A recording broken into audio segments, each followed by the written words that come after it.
Magluto po tayo ng pork knuckles with tausi. Ang una po natin gagawin ay i-sear po natin yung ating knuckles para po sa additional na flavor. At palambutin po natin to sa loob po ng 1.5 oras. Lagay po natin sa ating pinapakuluan ang ating bawang, sibuyas, luya. At lagyan po natin ng konting asin. Konti lang po. At konting paminta. Kung meron po kayong pamintang buo, mas maganda po yan.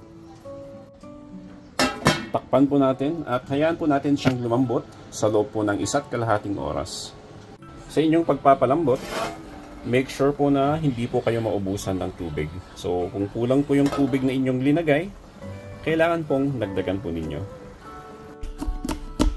Banana blossom. Mag-slice po tayo ng onion leeks. Handa na po yung ating mga ricado. At syempre, kailangan po natin to black beans or salted black beans.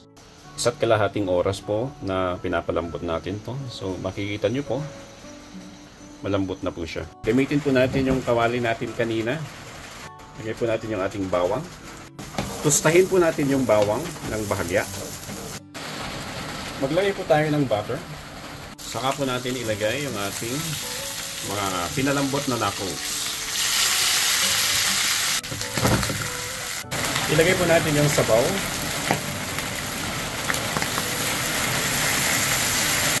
At ilagay na po natin yung ating banana blossom. Ito po yung ating black beans. Ilalagay po natin siya.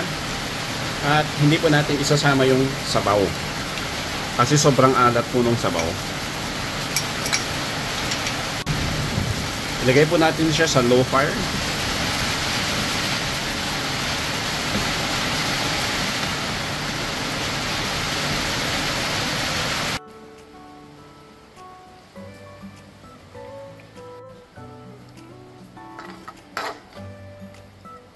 Gamit pa rin po yung palayok na ginamit natin. Magdagdag tayo ng konting-konting mantika. Lagay po natin yung bell pepper at yung ating onion leeks. Para saan po ito? Para po lumabas yung natural flavor ng onion leeks at yung bell pepper.